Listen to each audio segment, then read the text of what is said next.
সরকার বলছে সংকট নেই। প্রায় প্রতিদিন জ্বালানি নিয়ে দেশের বন্দরে ভিড়ছে জাহাজ, তারপরেও জ্বালানি তেলের জন্য হাহাকার বাড়ছে পথে পথে। রাজধানী সহ সারা দেশে অনেক ফিলিং স্টেশন বন্ধ, আর যেগুলো খোলা সেগুলোতে উপচে পড়া ভিড়। আবার যে পরিমাণ তেল পাওয়া যাচ্ছে তা নিয়েও গ্রাহকদের রয়েছে অসন্তোষ। অনেক পাম্প সরবরাহ ঘাটতির দাবি করে বন্ধ রেখেছে তেল বিক্রি। বাইকে 500 থেকে 600 টাকার তেল নিতে লাইন ধরে অপেক্ষা করতে হয় 4 থেকে 5 ঘন্টা, যা প্রভাব ফেলছে নগরীর ব্যস্ত জীবনে। সরকারের নানা পদক্ষেপের পরও গ্রাহকরা বলছে কমেনি ভোগান্তি, উল্টো বাড়ছে। জ্বালানি তেলের সর্বশেষ পরিস্থিতি জানাতে রাজধানী তেজগাঁও এলাকা থেকে সরাসরি যুক্ত হচ্ছেন সহকর্মী আরিফুল ইসলাম।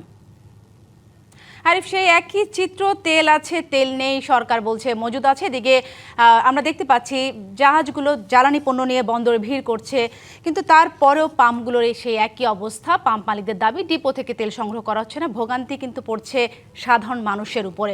আপনি রাজধানী পাম্পগুলো ঘুরে দেখেছেন, আজকের কি চিত্র দেখতে পাচ্ছেন, নাকি সেই একই ভোগান্তির চিত্র?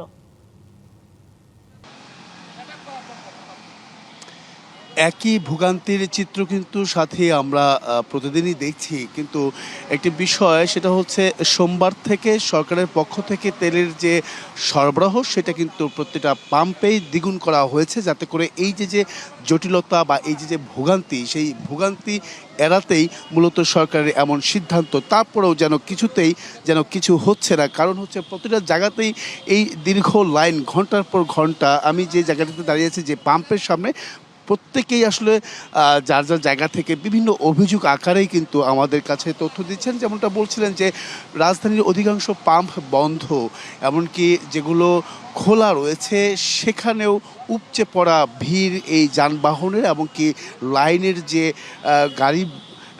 গাড়ির যে লাইন করে ঘন্টার পর ঘন্টা এই অপেক্ষা করছে গ্রাহকরা তেলের জন্য, সেটার কিন্তু আসলে কোনো কিছুতেই কমছে না। কারণ আমি এই বিজয় সরণি ট্রাস্ট ফিলিং স্টেশনে যখন থেকে আছি, সকাল থেকেই আছি, অনেকেই বলছেন যে গতকাল রাত 8টার সময় এসেছেন। আসার পর মুহূর্তে যখন পাম্পের কাছে আসেন তখনই বলা হয় যে তেলের পাম্প শেষ হয়ে গেছে, অপেক্ষা করতে হবে। তার মানে সেখানেও আরও 4 থেকে 5 ঘন্টা সেখানে ব্যয় করেছেন, আবারও তারা দাঁড়িয়েছেন।